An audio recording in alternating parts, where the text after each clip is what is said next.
All right, Emancipation Day. It's the last day of this project.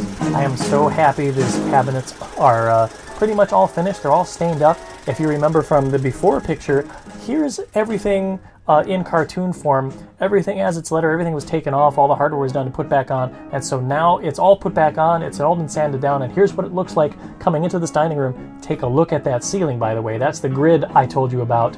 We just sanded that lightly with 220 and got through that with a little bit of linseed oil and some dark walnut stain. And here are these columns, these great oak columns, and these little beveled panels down at the bottom. Hello, beveled panels. And you can see the grain. The dark varnish is gone. This has been sanded down to that 150.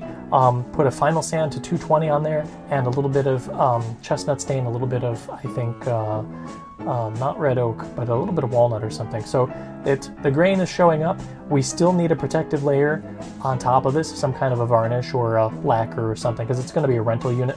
So those on the left, those windows have been done as well. And here also are some cabinets up in front, all these beveled panels, all these corners and things to sand in all these units. And you can take a look, those things up there on the top, those top doors, they're like 10 feet up there. So without a step stool, it's hard to reach those.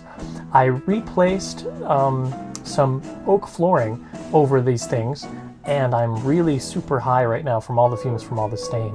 But there's the oak flooring. I just put that on top of the backing that was all ugly and chewed up or whatever. And this has been refreshed with some linseed oil, and everything else sanded down to, again, 220 with some red oak stain, some little nondescript knobs.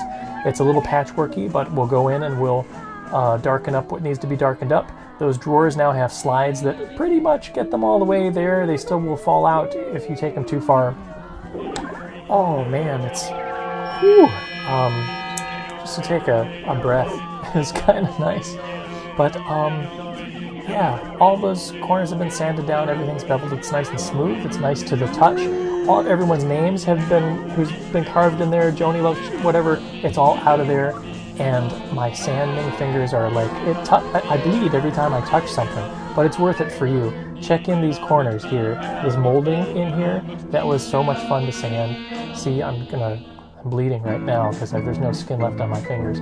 But you have to sand in the direction of the wood and not in the direction of the bevel, which is real fun. After that, it makes you just kind of want to kill yourself after a while, but it's all right.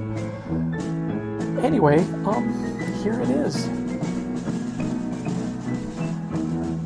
Nice little place, oak cabinets in there. Again, it's not the Rockefellers, but you know, that flooring is probably next. The client wants something done with that flooring, but it's not that thick, so you can't sand it down. So just run. Let's get the hell out of here while we can. There's a closet door, there's oak stairs, there's so much oak. Run. Wednesday.